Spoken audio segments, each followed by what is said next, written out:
Hello guys, আমরা এখন আছি এই যে ফসলের জমিতে। চারিদিকে দেখতে পাচ্ছেন পানি দেওয়া হচ্ছে।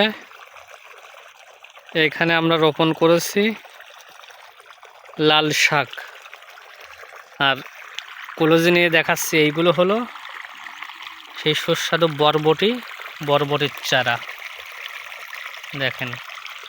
আর এইগুলো হলো লাল শাক দেখেন। তো এখন টানের সময়, শীতের সময় পানির অভাব, তাই আমরা মোটর দিয়ে এই যে জমিতে পানি দিচ্ছি। ওই দেখেন দূরে ওদিকে দেওয়া হয়ে গেছে। আপাতত 15-16 দিনের ভিতরে এই লাল শাকগুলো খাওয়ার উপযোগী হবে। তো ভিডিওটা কন্টিনিউ করছি, আপনারা দেখতে থাকুন।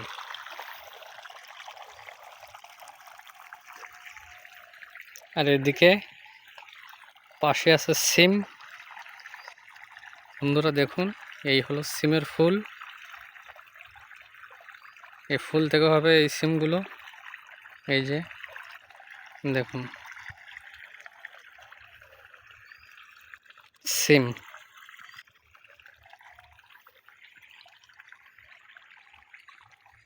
সারা জমিতে দেওয়া আছে বরবটির চারা দেখেন। এই দেখেন ভিতরে ভিতরে লাল শাক দেওয়া। এই যে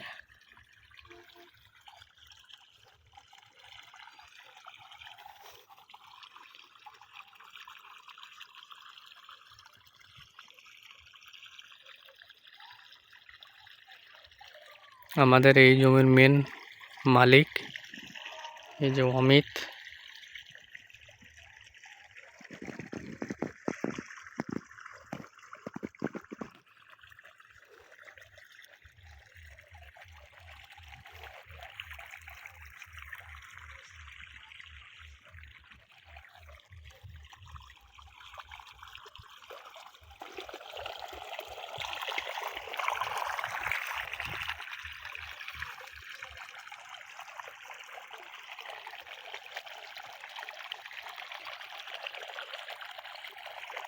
ওদিকে আমাদের ভেজানো শেষ, এখন শুধু বাকি আছে এই যে ভিতরে একটা, ওই ভাষার 4টা। এটা হয়ে গেলে মোটামুটি আর পানি দেওয়ার প্রয়োজন নেই। 12 থেকে 14-15 দিন 16 দিনের ভিতরে এই লাল শাক খাওয়ার উপযোগী হবে। আপনাদের যাদের যাদের লাগবে কমেন্টস বক্সে বলে যান।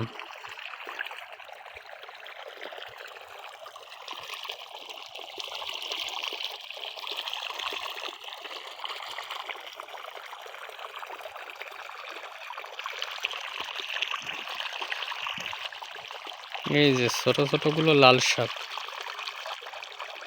এর পাশে যেটা বড় দেখতে পাচ্ছেন এটা হলো বরবটি।